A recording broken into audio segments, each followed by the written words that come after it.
શું તમારી સાથે પણ આવું થાય છે? ઘણી મહેનત કરો છો, ભગવાનનું નામ પણ લ્યો છો, કોઈનું ખરાબ પણ નથી ઈચ્છતા, તેમ છતાં જીવનમાં એક પછી એક મુશ્કેલીઓ કેમ આવે છે?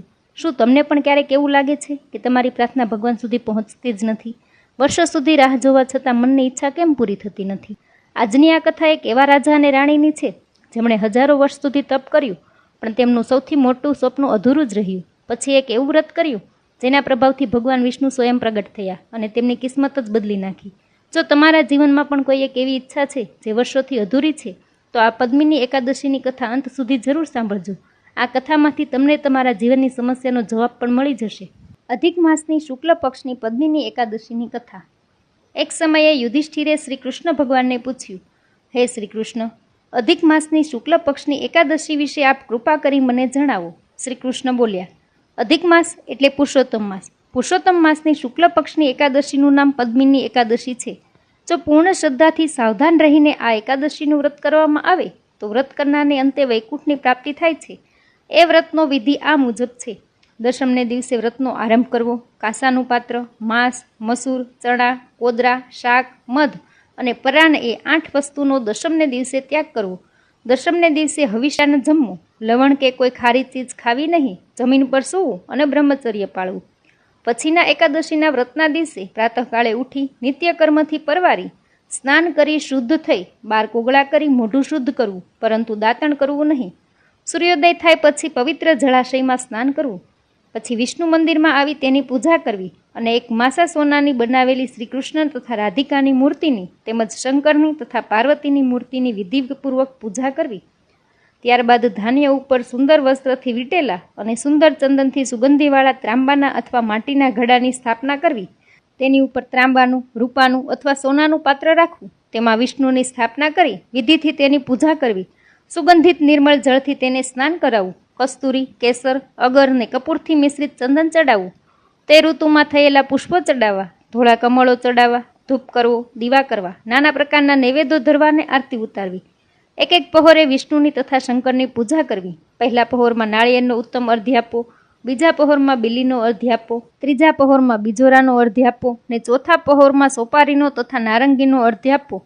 જે માણસ આ એકાદશીની રાતે જાગરણ કરે છે તેને પહેલા પહોરમાં અગ્નિષ્ટોમનું ફળ પ્રાપ્ત થાય છે, બીજા પહોરમાં વાજપેયીનું ફળ પ્રાપ્ત થાય છે, ત્રીજા પહોરમાં અશ્વમેધ યજ્ઞનું ફળ પ્રાપ્ત થાય છે અને ચોથા પહોરમાં રાજસુ યજ્ઞનું ફળ પ્રાપ્ત થાય છે. જે માણસ આ એકાદશીના દિવસે વ્રત અને જાગરણ કરે છે તેને પૃથ્વીમાં જેટલા તીર્થો અને દેવ મંદિરો છે તેમાં સ્નાન તથા દર્શન કરવાનું ફળ પ્રાપ્ત થાય છે. એવી રીતે સૂર્યોદય સુધી જાગરણ કરવું. બીજા દિવસે સૂર્યોદય થાય ત્યારે જળાશયમાં જઈ સ્નાન કરવું. પછી ઘેર આવી દેવોની પૂજા કરવી. પછી વિધિથી બ્રાહ્મણની પૂજા કરીને વિષ્ણુની તથા શંકરની મૂર્તિ અને ઘડા વગેરે સઘળું તેને આપવું ને પ્રથમ કહેલા પ્રકારથી ઉત્તમ બ્રાહ્મણોને જમાડવા.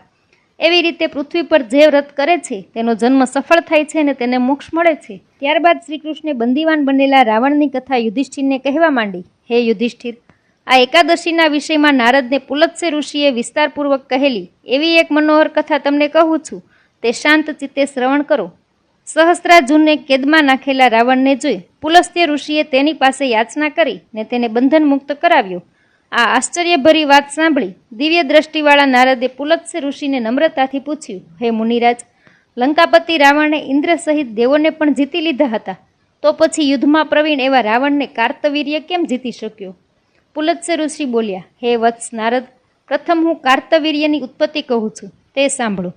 પૂર્વે ત્રેતા યુગમાં મહિષ્મતી નગરીમાં કૃતવીર્ય નામે એક મહાપ્રતાપી રાજા રાજ્ય કરતો હતો. તે હય્યયના કુળમાં ઉત્પન્ન થયો હતો ને મહાબળવાન હતો, પૂરો પરાક્રમી હતો. પરંતુ કર્મ સંજોગો એવા કે તેના એક પણ રાણીને પુત્ર સાંપડ્યો ન હતો. એકાદ પણ વારસદાર ન હોય તો રાજગાદી કોણ સંભાળે? આથી પુત્ર પ્રાપ્તિ અર્થે રાજાએ ઘણા યજ્ઞો કરાવ્યા. દેવોની, પિતૃઓની, સિદ્ધિઓની અને મહાત્માઓની પૂજા કરી. તેમજ તેઓએ જે કાંઈ ક્રિયાકર્મ અને પુણ્યદાન કરવાના કહ્યા તે સઘળું કર્યું. તથાપિ તે પુત્રનું મોહ જોવા ભાગ્યશાળી ન બન્યો. રાજાએ ઘણીવાર સાંભળ્યું હતું કે તપ કરવાથી ધારેલા કાર્ય ફળીભૂત થાય છે, અવશ્ય કાર્યની સિદ્ધિ થાય છે. તેથી તેણે તપ કરવા માટે કોઈ પર્વત ઉપર જવાનો નિશ્ચય કર્યો.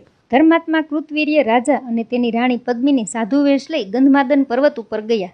આ પર્વત ઉપર એક સ્થળે બેસી કૃતવીર્ય રાજાએ 10,000 વર્ષો સુધી કષ્ટદાયક તપ કર્યું, પરંતુ તેમની પુત્રની મહેચ્છા પૂર્ણ થઈ નહીં. પટરાણી પદ્મિનીએ પોતાના પતિની હાડપિંજર જેવી હાલત જોઈ વિનયથી મહાપતિવ્રતા અનસૂયાને પૂછ્યું કે હે સાધ્વી, અહીં આ મારા પતિને તપ કરતાં કરતાં 10,000 વર્ષો નીકળી ગયા તો પણ નારાયણ પ્રસન્ન થયા નહીં. માટે હે મહાભાગે, જે થકી નારાયણ મારા ઉપર પ્રસન્ન થાય ને જે થકી મને ચક્રવર્તી પુત્ર થાય એવું ઉત્તમ વ્રત કહો. એવા તેના વચનો સાંભળી પતિવ્રતામાં પરાયણ એવા અનસૂયાએ પ્રસન્ન થઈને મેં પૂર્વે જે પ્રકાર કહ્યો છે તે સઘળો પ્રકાર પ્રસન્નતાથી તને કહી સંભળાવ્યો. એવી રીતે અનસૂયાએ કહેલો સઘળો વ્રતવિધિ સાંભળી પુત્રની ઈચ્છાવાળી રાજાની પટરાણી પદ્મિનીએ વિધિથી ને પૂર્ણ શ્રદ્ધાથી તે વ્રત કર્યું. તે એકાદશીને દિવસે નિરાહાર રહી તેણે જળ પણ પીધું નહીં, રાત્રે જાગરણ કર્યું, ભજન ગીતો ગાયા ને નૃત્ય કર્યું. એ પ્રમાણે વ્રત પૂરું થયું ત્યારે ભગવાન વિષ્ણુ પોતે ગરુડ ઉપર બેસીને આવ્યા ને તેમણે પદ્મિનીને દર્શન આપ્યા અને ઈચ્છિત વરદાન માગવા કહ્યું. આથી પદ્મિનીએ કહ્યું, મારા વતી મારા પતિ વરદાન માગશે. ભગવાન વિષ્ણુએ કહ્યું, ભલે તેમ. એટલે પછી હર્ષ પામેલા રાજા કૃતવીર્યે ભગવાનને કહ્યું, હે વિષ્ણુ, જેને સર્વ લોકો નમસ્કાર કરે ને જેને આપ વિના બીજા દેવ, નાગ, દૈત્ય, દાનવ કે રાક્ષસ કોઈ પણ જીતી શકે નહીં એવો મહાભાગ્યશાળી પુત્ર આપો, એવું વરદાન માગ્યું. ત્યારે તથાસ્તુ કહીને ભગવાન વિષ્ણુ અંતર્ધ્યાન થઈ ગયા. ત્યારબાદ અતિ પ્રસન્ન ચિત્તવાળો રાજા કૃતવીર્ય પોતાની પટરાણી પદ્મિની સાથે સુંદર સ્ત્રીઓથી તથા પંડિત પુરુષોથી યુક્ત એવા પોતાના રમ્ય નગરમાં આવ્યો. પટરાણી પદ્મિનીને કાર્તવીર્ય નામનો એક મહાબળવાન પુત્ર થયો. આ કાર્તવીર્ય રાજાએ યુદ્ધમાં 10 મસ્તકવાળા લંકાપતિ રાજા રાવણને હરાવ્યો. રાજા રાવણને હરાવે તેવા ચક્ર અને ગદાને ધારણ કરનારા નારાયણ સિવાય 3 લોકમાં બીજો કોઈ પણ હતો નહીં. અધિક માસની એકાદશીના ઉપવાસના પ્રભાવથી નારાયણે એ મહાબળવાન કાર્તવીર્યને વર આપ્યો હતો. તેનાથી રાવણનો પરાજય થયો. તેમાં આશ્ચર્ય પામવા જેવું કંઈ જ નથી. એટલું કહી પુલત્સ્ય ઋષિ પ્રસન્ન ચિત્તથી ત્યાંથી નીકળીને પોતાના આશ્રમે ગયા. શ્રી કૃષ્ણે કહ્યું, હે નિર્દોષ યુધિષ્ઠિર, તમે જે મને અધિક માસના શુક્લ પક્ષની પદ્મિની એકાદશીનું મહાત્મ્ય પૂછ્યું હતું તે સઘળું મેં તમને કહી સંભળાવ્યું છે. જે ભાવિકો એ ઉત્તમ વ્રત કરશે તેમને અવશ્ય વૈકુંઠની પ્રાપ્તિ થશે. હે રાજન, જો મનમાં ધારેલા કામો સિદ્ધ કરવા ધારતા હોય તો તમે પણ એ વ્રત શ્રદ્ધાપૂર્વક વિધિપૂર્વક કરો. એવા શ્રી કૃષ્ણના વચનો સાંભળી પ્રસન્ન થયેલા યુધિષ્ઠિરે પોતાના ભાઈઓની સાથે તે વ્રત વિધિપૂર્વક કર્યું. એવી રીતે જે માણસો અધિક માસના શુક્લ પક્ષની એકાદશી જે અતિ સુખ આપનારી છે તેનું વ્રત ભક્તિથી કરે તે માણસો પૃથ્વી પર અતિ ધન્ય કહેવાય છે. તો મિત્રો, આ કથામાં આપણે જોયું કે જ્યારે હજારો વર્ષનું તપનું ફળ પણ આપતું નહોતું ત્યારે શ્રદ્ધા અને ભક્તિથી કરેલા પદ્મિની એકાદશીના વ્રતે રાજા કૃતવીર્ય અને રાણી પદ્મિનીનું ભાગ્ય બદલી નાખ્યું. આ કથા આપણને શીખવે છે કે ભગવાન ક્યારેય ભક્તની પ્રાર્થના વ્યર્થ જવા દેતા નથી. ક્યારેક જવાબ મોડો મળે છે પણ યોગ્ય સમયે જરૂર મળે છે. જો તમારા જીવનમાં પણ કોઈ એવી એક ઈચ્છા છે જે હજુ સુધી અધૂરી છે તો નિરાશ ન થશો. શ્રદ્ધા, ધીરજ અને ભક્તિ જાળવી રાખશો, કારણ કે કદાચ તમારા જીવનનો શુભ સમય પણ ખૂબ નજીક હોય. જય શ્રી કૃષ્ણ, જય શ્રી હરિ વિષ્ણુ.